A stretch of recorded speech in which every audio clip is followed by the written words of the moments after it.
So these are the Scibor or Cyber miniatures I ordered February 16th. It is now March 15th. So it seems that no one's going to dethrone Raging Heroes with their shipping. It just appears that Raging Heroes is too damn good. So that's how it is.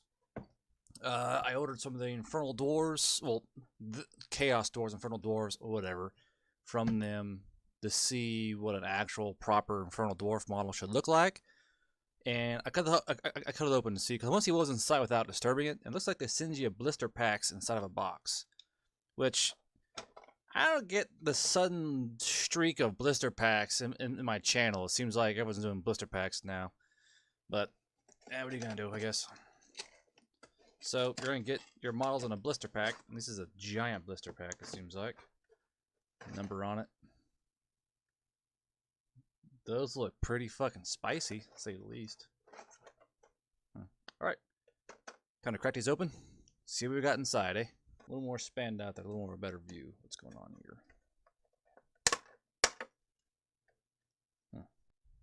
Well, ain't that something? Don't smell too bad neither. Well, it appears I wasn't paying attention. I wasn't paying attention.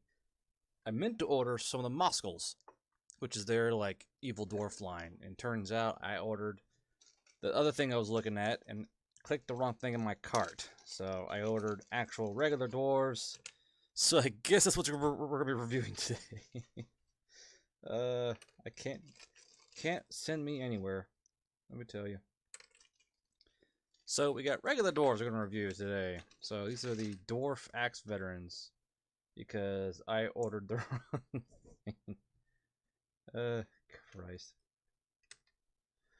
Goodness.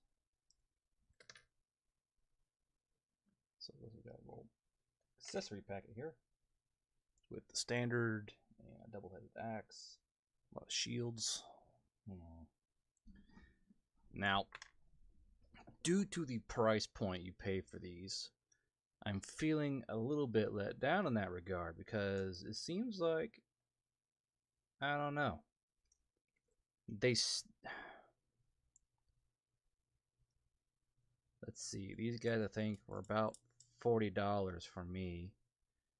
And when you're spending $40 for 1, 2, 3, 4, 5, 6, 7, 8, 9, 10 models, you know, you're paying about $3.50, $4 a model. And it's like the bodies are awesome, and the casts are good, except for a few small air bubbles here and there. Get my microphone down where my mouth is, because I'm actually leaning in here to look at these models, and it's just like, I don't know. I have no idea. I'm torn whether these are excellent quality or mediocre quality. It's really hard to say. I don't know if I got some older models or if they have better ones back in the back. I'm not sure if these are excellent details or they could be better if they weren't muddled. I'm really kind of torn in that regard. Like with the shields, the fronts look great. I should go ahead and bring y'all down here to the workstation. Up front, I mean, the models look good, you know, but then you turn around and I got like the modeler's fingerprints in there, and it's like just a circle. Axe heads look good, but then the edges look bad. I don't know. I'm not sure on these. This doesn't seem, on first glance, like a $4 model. The bases are great. These are they're scenic bases. Right here. The bases are great. The models themselves, like I was saying, they seem really good in quality. But you see these little bitty tiny things, like things that don't seem like they should be there. Some air bubbles here and there. This one's pretty good. I think, because I'm not sure that that's an air bubble right here or like part of the scabbard. What's that guy I was looking at earlier? Let's find him real quick. Yeah, like this guy. Pretty good looking as a model. And then you get to like here and there are air bubbles. I don't know. I've seen companies that are like this, where they're really super good high quality, but then they somehow rest in their laurels when they start casting and just Drop the ball in the weirdest places. This guy looks good. I mean, don't get me wrong, these are excellent looking models and they look fantastic. But I'm kind of questioning that, the super high cost that comes with them. I mean, for all I know, I got a bad batch or something.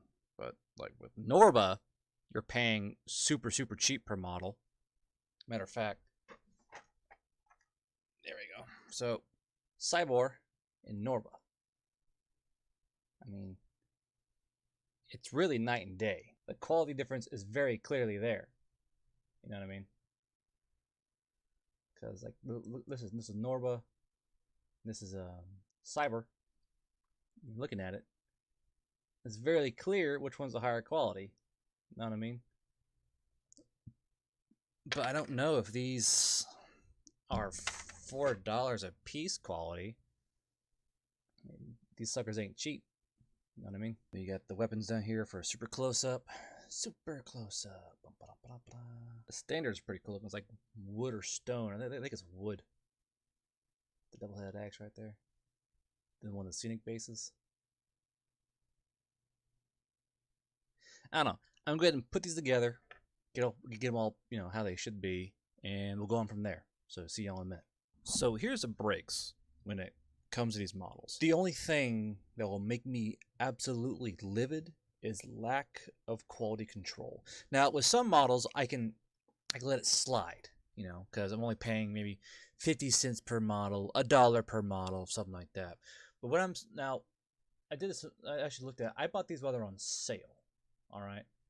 Now the full price is $41.91, and I think it was like $7 for shipping, $7.50 for shipping, rounding down. So plus $7.50 for shipping. Says $49.41 for 10 models. $49 for 10 models. That's $4.94 per model. So roughly $5 per model. That's what we're looking at here. So when I know I'm paying almost $5 per model, I have extremely high expectations for quality control.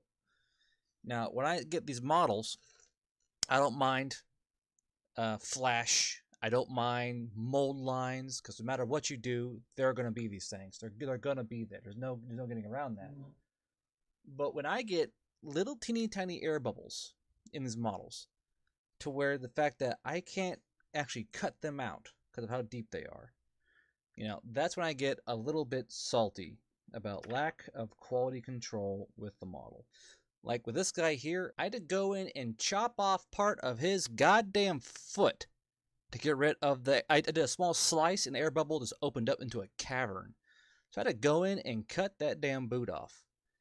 And like right here, I don't know if it's an air bubble or just part of the wing. I left it there. It could be battle damage. Who the fuck am I to know? And it's on both sides, so I can't tell what it is, but I left it.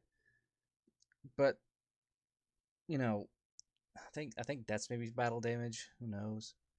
But there are on some of these, there are things that are clearly air bubbles. And this guy right here, I had to go in, and that air bubble is still there. I had to go in and saw off so much of that arm just to get rid of most of the air bubble. Now it is under the arm, and it won't be seen that much. But the fact I had to go in there and cut that much, because I get it. It's under the arm. It's out of sight. When I sit down on a thing looking top down, you're never going to see it. But it still annoys me that a $5 model for line infantry has this lack of quality control.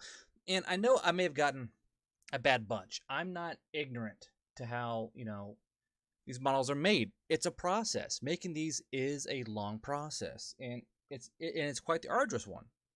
I'm not ignorant to those facts. But if you're going to make models like this detailed, and then give me air bubbles, I am not impressed with quality control. With like Norba, that was absolutely horrendous quality control, but they were cheap models. With these are not cheap models. So when I buy these for the price they are, I expect excellent quality control. If you're molding these and popping them out of the mold and not checking for stuff, if I was this company, if I was were to do molds, right? make models, if I popped them out of the mold and saw their air bubbles, I would throw that fucker away. Because that's just my standard, and I will hold everyone I review to my standards. Scibor or Cyber, send me an email or whatever with the correct pronunciation, but if you're going to make me pay for these models, for what you're charging, and do such fantastic work, I mean, this is fantastic work for a model, you better give me quality control or I will flip my fucking lid. Overall, I love these models, but those small things are going to drive me up the goddamn wall. But that's my small rant. Onto the round table. So, what is the end verdict? This is a high value target, and I'm going to treat it carefully. And I'm not going to lie to anyone, including the company. Are these models worth the price? Yes, they are worth the price. Do these models have some issues? Yes, the quality control has to be tighter if you're going to charge these prices. Are these models better than some ones I've seen? Yes, these models are better than Games Workshop's, Norbas, and MOMs. They're also a contender for the quality that Raging Heroes puts out. This company, Scibor, I'm going to send you the video. You're going to be listening. These models are A-class models. They were easy to put together. They were intuitive. They're even somewhat customizable despite being monopose. But you have to keep your quality control crispy. Alright, because when I order these models and they're $5, $7, $8 a pop for like non-heroes, like some of their heroes are 7.52 euros, some of the monsters are 46.11 euros for a singular model. It's just, if I want to order these for this price and with expectations of the model's preview, I expect them to be crispy. Flash is fine. Mold line's fine. Everyone's used to these things, but air bubbles is my biggest pet peeve with any company I get. And I don't even mind the blister pack, all right? Because there's not a lot to break on these. I get it. But I want to keep you honest. Everyone who I review, I will keep honest. And I will hold you to a standard that I deem fit for the quality of model you're putting out. If you're going to do stuff like this, in that quality, I'm going to hold you to a higher standard with everything from you I review. And anyone else who sends me models like this quality, I will hold you to the same standard. I don't expect to be wowed. I don't expect to have the breath leave my lungs when I review you, but I do have expectations for the price I pay in the preview of the model and what the model is. But, like I said, in the end, are these models worth it? Yes. Are they worth the price? I'm going to say yes. Because any one of these models could be a fucking champion or general in any other army range you can think of. Are these better than Games Workshop's? By a fucking mile. They are so much better than Games Workshop models. But you guys have to get your quality control just tighter. Get it tighter. Get that shot group tighter. But I will be ordering more from Scibor, and I will be reviewing it, and I will be testing them on their quality control and customer service and all that. I wish you guys had a login on your website that they could track this kind of stuff. And despite the fact I ordered the wrong models in the first place, I do enjoy what I got. I am going to use them. I will be painting them, and when they are painted, I'll be posting those as well. But until the next review, battle report, keep a strong dice hand, and happy wargaming.